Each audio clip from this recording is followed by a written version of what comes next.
السلام علیکم ورحمۃ اللہ وبرکاتہ۔ رب اشرح لی صدری ویسر لی امری واحلل عقدۃ من لسانی یفقہوا قولی۔ اعوذ باللہ من الشیطان الرجیم، بسم اللہ الرحمن الرحیم۔ آج ہم لیسن نمبر 18 میں حرکات کے بارے میں پڑھیں گے اور حرکات میں ہم زبر کے بارے میں پریکٹس کریں گے۔ تو سب سے پہلے دیکھتے ہیں کہ حرکات کسے کہتے ہیں۔ زبر، زیر اور پیش کو حرکات کہتے ہیں۔ حرکات کے کچھ اصول ہیں، یعنی کہ زبر، زیر، پیش کو جلدی پڑھتے ہیں، بالکل بھی لمبا نہیں کرتے۔ حرکات کو مجہول بھی نہیں کرتے، یعنی کہ اگر ہم نے با زیر بی پڑھنا ہے تو ہم با زیر بے نہیں پڑھ سکتے، کیونکہ وہ بی ہے۔ اگر ہم بے پڑھیں گے تو وہ مجہول ہو جائے گا۔ اسی طرح ہم حرکات کو جھٹکا دیے بغیر پڑھتے ہیں، بالکل بھی جھٹکا نہیں دینا حرکات کو۔ یہ 3 چیزیں آپ نے یاد رکھنی ہیں۔ یہ 3 چیزیں ہم نے زبر، زیر اور پیش کی ادائیگی میں دیکھنی ہے۔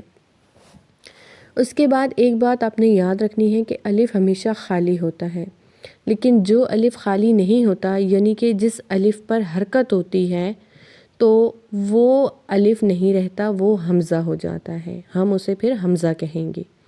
اسی طرح زبر کی جو آواز ہے وہ اوپر کی طرف جاتی ہے۔ آپ نے یہ یاد رکھنا ہے، ہمیشہ زبر کی جو آواز ہے وہ اوپر کی طرف جائے گی، جیسے با زبر با، اس طرح اوپر کی طرف۔ ٹھیک ہو گیا؟ تو مزید پریکٹس کرتے ہیں کچھ الفاظ کی ہم۔ اس کے ساتھ ساتھ جو اصول 3 میں نے آپ کو بتائے ہیں، آپ نے یاد رکھنا ہے۔ حرکات کو لمبا نہیں کرنا، حرکات کو جھٹکا نہیں دینا اور حرکات کو مجہول نہیں کرنا۔ تو اب پریکٹس شروع کرتے ہیں۔ بسم اللہ الرحمن الرحیم۔ بلغ، تینوں کو میں نے جلدی سے پڑھا ہے، کسی کو لمبا نہیں کیا۔ اسی کے ساتھ آپ نے یہ یاد رکھنا ہے کہ غین کو موٹا پڑھنا ہے، ٹھیک ہے؟ بلغ، کوئی بھی پچھلی بات آپ نے بھولی نہیں ہے، ساتھ ساتھ یاد رکھنا ہے۔